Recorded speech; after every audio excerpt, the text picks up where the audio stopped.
Hello everyone, welcome to concept of physics. Concept है तो संभव है। तो अभी हम स्टार्ट करने जा रहे हैं इलेक्ट्रिक फील्ड का हमारा next topic, that is electric field due to an dipole at axial और end on position. So let's get start.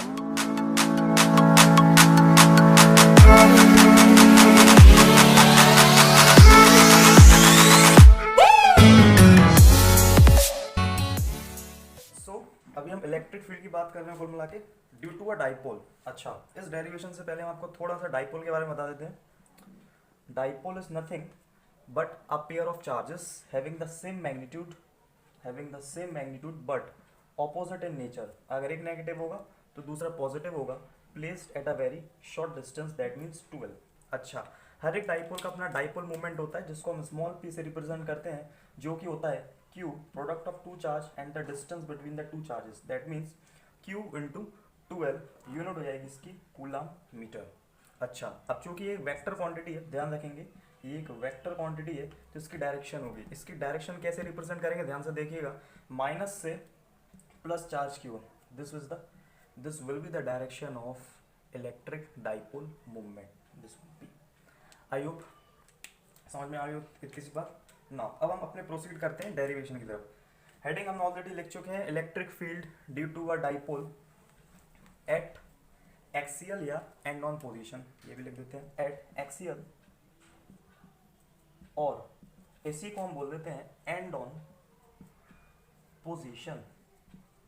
अब एंड ऑन या एक्सियल पोजीशन क्या होती है वो हम आपको बता देते हैं। सी, सपोज करो ये हमारे पास डाइपोल है ए बी, सपोज डाइपोल है हमारे पास। चार्जेस हम रख देते हैं again minus Q plus Q, minus Q and plus Q will be the charges and distance क्या हो जाएगी हमारी 12। अच्छा, ध्यान दीजिएगा, हमने लिखा है एक्सियल। एक्सियल का मतलब होता है एक्स एक्सिस पर कोई सा भी पॉइंट। तो हम सपोज करो इसके एक्स एक्सिस पर कोई सा पी पॉइंट ले लेते हैं जहाँ पे हमको electric field due to this dipole calculate करना है। अब ध्यान से समझिएगा पूरा कॉन्सेप्ट ऑफ इलेक्ट्रिक फील्ड का हम एक और बार बता देते हैं। जहाँ पर भी चार्ज होगा वहाँ पे इलेक्ट्रिक फील्ड स्टैब्लिश होती है। अगर सपोज करो हमारे पास क्यू कूलम का चार्ज है तो ये अपने सराउंडिंग में एक इलेक्ट्रिक फील्ड स्टैब्लिश करेगा। अब यहाँ पे दो चार्जेस हैं तो ऑब्वियसली बात है यहाँ पे इलेक्ट्रिक फील्ड भी स्टैब्लिश होगी। तो ध्यान रखेंगे, अगर दो चार्जेस होंगे तो दो इलेक्ट्रिक फील्ड स्टैब्लिश होगी इस पी पॉइंट पे। नाउ एक अब हम मिड पॉइंट या मिड पॉइंट की जगह चलो मिड पॉइंट ले लेते हैं ओ, सपोज करो। और एक डाइपोल को पूरी लेंथ होती है हमारे पास 12, सबको पता है, अभी हम बता चुके हैं। 12 हमारी पूरी डिस्टेंस हो जाएगी। नाउ ध्यान रखेंगे, जो हमारा पी पॉइंट होगा उसकी डायरेक्शन हमेशा हम सेंटर से लेंगे। कोई सी भी डाइपोल की जब हम डेरिवेशन करेंगे तब जो डिस्टेंस मेजर करेंगे पी पॉइंट से, हमेशा ध्यान रखेंगे सेंटर से ऑपरेट करेंगे। नाउ सेंटर से हमने ये डिस्टेंस ली, सपोज कर ली आर, सपोज करिए हमने आर यूनिट हमारी सेंटर से डिस्टेंस थी, centre of the dipole to the point where we have to calculate the electric field. Now next हम बात करते हैं, ध्यान से देखिएगा। ये हमारी सपोज करो एल हो गई, दिस बिकम एल। अगर वो हमारा मिड पॉइंट है क्योंकि पूरी डाइपोल की लेंथ होगी 12। नाउ अच्छा, अभी हम बता चुके हैं जितने चार्जेस होंगे उतनी ही इलेक्ट्रिक फील्ड होगी इस पी पॉइंट पे, बिल्कुल ध्यान रखेंगे। नाउ अब हम फाइंड करेंगे electric field at point P due to B charge. मतलब इस ये वाला जो B चार्ज रखा हुआ है, ये वाला चार्ज इस P पॉइंट पे कितनी इलेक्ट्रिक फील्ड स्टेब्लिश करेगा। मतलब electric field at point B due to B charge EPB will be equal to, general formula सभी को पता है, होता है electric field due to a point charge द्वारा 1/4 pi epsilon naught Q by distance between the charge to the point. This one means 1/4 pi epsilon naught into Q upon distance क्या है BP का स्क्वायर। नाउ नेक्स्ट प्रोसीड करेंगे, आगे बढ़ेंगे हम। 1/4 pi epsilon naught Q plus Q है हमारे पास upon BP कितना है। अच्छा, BP कैसे निकालेंगे देखना भी ध्यान से। ये पूरी L है, अगर पूरे R में से, सॉरी पूरी R है, इस R में से L को हटा दें हमारे पास BP आ जाएगा, that means R minus L। तो डिनोमिनेटर में हमारा बच जाएगा R माइनस L का होल स्क्वायर। नाउ नेक्स्ट हम बात करेंगे, कुछ नहीं, नेक्स्ट हम बात करेंगे electric field at point P due to a charge. Next है हमारे पास EPA, electric field at point P due to a charge, that means 1/4πε0 charge, minus क्यों नहीं लेंगे, प्लस क्यू ही लेंगे, क्योंकि इलेक्ट्रिक फील्ड एक वेक्टर क्वांटिटी है, ठीक है। डिस्टेंस हो जाएगी पूरी ए से लेके पी तक, चार्ज से लेके पॉइंट तक, दैट मीन्स इतनी आर और उसमें एल को जोड़ दोगे, that means R plus L का होल स्क्वायर। ये हमारी आ गई EPB, ये हमारी आ गई EPA। दिस वन सेपरेट कर देते इसको, दिस वन, और ये हमारी EPB। नाउ नेक्स्ट, अब चूंकि इलेक्ट्रिक फील्ड एक वेक्टर क्वांटिटी है तो हम डायरेक्टली इन वेक्टर्स को ना ही ऐड कर सकते हैं ना ही सब्ट्रैक्ट कर सकते हैं, तो हमें इसकी डायरेक्शन निकालना पड़ेगी। तो डायरेक्शन निकालने के लिए ध्यान दीजिएगा थोड़ा, P पॉइंट पर पॉजिटिव चार्ज द्वारा इलेक्ट्रिक फील्ड की डायरेक्शन होती है आउटवर्ड। एक पॉजिटिव चार्ज इलेक्ट्रिक फील्ड की डायरेक्शन किसी भी सर्टेन पॉइंट पे आउटवर्ड देता है, तो ये हो गई electric field at point P due to B charge. मतलब ये वाली जो इलेक्ट्रिक फील्ड थी उसकी डायरेक्शन ये चली गई और ये हमने लगा दिया वेक्टर। नाउ नेगेटिव चार्ज द्वारा, ये नेगेटिव चार्ज इस P पॉइंट पर इलेक्ट्रिक फील्ड की डायरेक्शन देगा इनवर्ड, ये इस चार्ज को अपने पास बुलाएगा, that means this, like this, EPA। मतलब इस वाली इलेक्ट्रिक फील्ड जो ये मैग्नीट्यूड आया था इसकी डायरेक्शन जाएगी ये। अच्छा, ये जो प्लेन होते हैं, ये जो वेक्टर के जो ये प्लेन होते हैं वो एक सेम पाथ पे ही होते हैं, ये मतलब एक ही लाइन पे ही होते हैं, तभी इनको हमने कूलम्ब्स लॉ में हमने आपको बताया था, दीज फोर्सेस, कूलम्ब्स लॉ की बात कर रहे हैं या कूलम्बियन फोर्स की बात कर रहे हैं, these forces are known as central force. वहाँ पे भी हमने आपको बताया था ये सारे फोर्सेस होते हैं सेंट्रल फोर्सेस। सेंट्रल फोर्सेस ऐसे हो सकते हैं जो कि एक ही लाइन में लगे, एक ही लाइन में चाहे जितने मैग्नीट्यूड के आपके फोर्स लगते जाएं, तो these kinds of forces are known as the central forces, ठीक है ना। अब हमें क्लियरली पता पड़ गया दो वेक्टर्स मैग्नीट्यूड कुछ भी हो लेकिन डायरेक्शन वाइज ऑपोजिट है, तो net electric field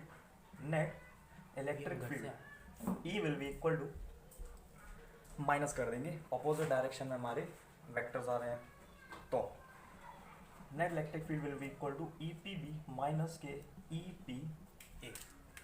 net electric field आ गई हमारी इतनी।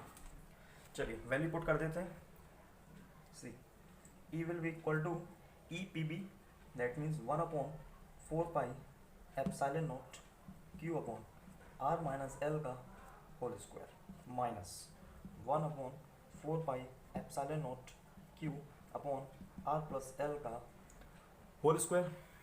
नाउ नेक्स्ट, कुछ कॉमन आ रहा है, बिल्कुल आ रहा है जी, Q अपॉन 4πε0 हमारे पास आ गया कॉमन, इधर बचेगा एलसीएम डायरेक्टली ले लेते हैं यहाँ पे, R माइनस एल का whole square into R plus L का होल स्क्वायर। नाउ इससे इतने बार जाएगा, इसका 1 में डायरेक्टली हम इसका स्क्वायर खोल देते हैं, R square plus L square plus के 2RL माइनस, इससे ये इतने बार जाएगा, इसका 1 में मल्टीप्लाई, तो इतना ही हो जाएगा, और माइनस से हम डायरेक्टली इसका ब्रैकेट ओपन कर लेते हैं, तो माइनस के R स्क्वायर माइनस के L स्क्वायर प्लस के 2RL। तो आप देख सकते हो R स्क्वायर से R स्क्वायर खत्म, L स्क्वायर से L स्क्वायर खत्म। नेक्स्ट जो हमारे पास बचेगा हम इसको ऊपर लिख देते हैं, E विल बी इक्वल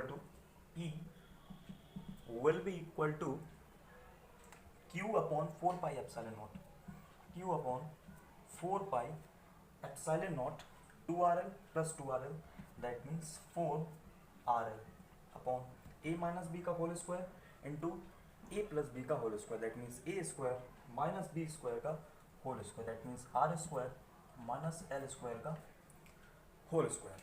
और हम जानते हैं हर डाइपोल का अपना डाइपोल मोमेंट होता है, मतलब P बराबर होता है Q इंटू 12, ये होता है। इसमें हम इसको सब्स्टिट्यूट कर देते हैं, हालांकि फॉर्मूला तो यही हो जाता है लेकिन थोड़ा और स्टैंडर्ड फॉर्मूला बनाने की कोशिश रहती है हमेशा।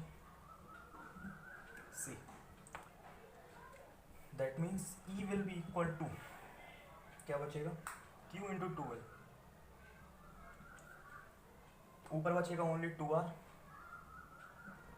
Whole divided by 4πε0 into R square minus के एल स्क्वायर का भी होल स्क्वायर। अब इतने पार्ट को हटा देते हैं, इसको हम हटा दिए। नाउ अब हम क्या कह रहे हैं, ध्यान से सुनिएगा, R is very very greater than L. ये जो आर डिस्टेंस होती है, ये जो सेंटर से आर डिस्टेंस हमने पॉइंट तक ली थी, ये काफ़ी बड़ी होती है, ये वाली डिस्टेंस आर एल के कंपैरिजन में। भाई जो एल होता है, डाइपोल की जो डिस्टेंस होती है वो में होती है, बहुत छोटी होती है। इसका मतलब ये है आर हमेशा बड़ा होगा एल से। अगर आप इसका स्क्वायर कर दोगे तो हमारा जो एल होगा वो और छोटा हो जाएगा। तो हम इस एल को निगलेक्ट कर देते हैं इस डेरिवेशन में, ताकि हमारा जो नेट रिजल्ट बने वो अप्रोप्रिएट बने और थोड़ा ईजी सा लगे। दैट मीन्स इसको निगलेक्ट करने के बाद, एल स्क्वायर को निगलेक्ट करने के बाद हमारे पास बचेगा 1/4 pi epsilon naught into 2r into P.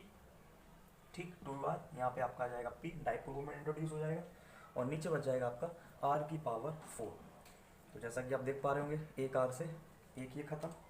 Final result जो हमारे पास बचेगा वो होगा E बराबर 1/4 pi epsilon naught 2p by r cube.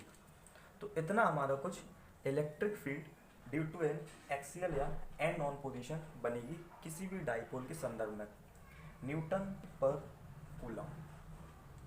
अच्छा, इसमें कभी कभी आता है electric field due to a dipole at axial position, या इसका वेक्टर रिप्रेजेंटेशन बताइए भाई, give the vector representation for this formula. तो कुछ नहीं करना है आपको, सिंपल सा वेक्टर एक यहाँ लगा देंगे बस, और एक वेक्टर आप चाहो तो यहाँ लगा सकते हो, आपका डायरेक्टली ये फॉर्मूला बन जाएगा वेक्टर। ना अब कोई हमसे पूछेगा कि जो नेट इलेक्ट्रिक फील्ड आई है, जो ये नेट इलेक्ट्रिक फील्ड आई है, इसकी डायरेक्शन क्या होगी, नेट इलेक्ट्रिक फील्ड की डायरेक्शन क्या होगी। तो ध्यान दीजिएगा थोड़ा, ईपीपी जो हमारा वेक्टर था, ईपीपी का जो हम मैग्नीट्यूड आया था वो बड़ा था, तभी हमने बड़ी क्वांटिटी में से छोटी क्वांटिटी को घटाया, क्योंकि इसका डिनोमिनेटर में माइनस है तो न्यूमिनेटर हमेशा बड़ा बनेगा, तो ये बड़ी क्वांटिटी बन जाएगी ओवरऑल, और ये वाली क्वांटिटी छोटी होगी। तो जो हमारी ईपीबी थी, मतलब ये वाले, इसका मैग्नीट्यूड बड़ा होगा, इसलिए नेट इलेक्ट्रिक फील्ड, जो ये वाली नेट इलेक्ट्रिक फील्ड बनी, इसकी डायरेक्शन डाइपोल मूवमेंट, जो हमारे ये डाइपोल मूवमेंट की डायरेक्शन की सेम डायरेक्शन में होगा। बात समझ में आ रही। तो एक बार हम समराइज कर देते हैं पूरी डेरिवेशन को। हमने देखा electric field due to dipole at axial position की बात कर रहे थे। एक आपने डाइपोल बनाया, एक पॉइंट ले लिए एक्सियल पोजीशन के, यानी कि डाइपोल के रिस्पेक्ट में एक्स एक्सिस पर जो भी पॉइंट लो हो गया या आप लोगे, that is called the axial position. Now next, इस पी पॉइंट से सेंटर से लेंगे हमेशा डिस्टेंस डाइपोल के, और ध्यान रखेंगे हमेशा आर डिस्टेंस आप कुछ भी वेरिएबल यूज़ कर सकते हो, बाकी ये सब डिस्टेंसेस हमने ली। फिर इसके बाद हमने देखा दो चार्जेस थे, तो दो इलेक्ट्रिक फील्ड स्टेब्लिश होंगी इस पी पॉइंट पे। एक हमने निकाला electric field at P due to B charge, एक electric field at P due to a charge. ना फिर हमने डायरेक्टली ना ही उनको हमने ऐड किया ना ही सब्ट्रैक्ट किया, क्योंकि ये दोनों वेक्टर क्वांटिटीज थी, इसलिए हमने इन दोनों की डायरेक्शंस निकाली। तो डायरेक्शन निकालने के लिए ध्यान दीजिएगा, बहुत इंपॉर्टेंट है ये, न्यूमेरिकल में बहुत ज़्यादा काम में आने वाला है। पॉजिटिव चार्ज, ध्यान रखेंगे पॉजिटिव चार्ज हमेशा इलेक्ट्रिक फील्ड की डायरेक्शन पी पॉइंट पे हमेशा आउटवर्ड देगा, और नेगेटिव चार्ज पी पॉइंट पे इलेक्ट्रिक फील्ड की डायरेक्शन देगा इनवर्ड। ठीक ना, दोनों वेक्टर्स ऑपोजिट डायरेक्शन में, तो हमने नेट इलेक्ट्रिक फील्ड दोनों को माइनस कर दिया। दोनों को माइनस करने पर जो रिजल्ट बना उसमें हम क्या किया, क्या क्या सब्स्टिट्यूट किए, ध्यान दीजिएगा। पी हमने सबसे पहले डाइपोल मोमेंट को इंट्रोड्यूस कराया, क्यू इंटू 2L को हमने इसमें सब्स्टिट्यूट किया। दूसरी बात हमने यहाँ पे देखी, आर जो डिस्टेंस थी, ये जो डाइपोल्स के सेंटर से लेके पॉइंट तक जहाँ पे हमने इलेक्ट्रिक फील्ड कैलकुलेट करी है, वो वाली डिस्टेंस काफ़ी ज़्यादा थी, और जब आप इसका स्क्वायर करोगे तो L काफ़ी छोटा हो जाएगा, तो हमने L स्क्वायर को नेग्लेक्ट कर दिया। तो फाइनली हमारा कुछ इतना एक्सप्रेशन आ गया, electric field will be equal to 1/4 pi epsilon naught 2p by r cube, where p is the dipole moment and r is the distance between the center of the dipole to the point where we have to calculate the electric field. I hope ये derivation आपको बहुत अच्छे से clear हो गई होगी। मिलते हैं हम अगले वीडियो में, तब तक के लिए जय हिंद जय भारत।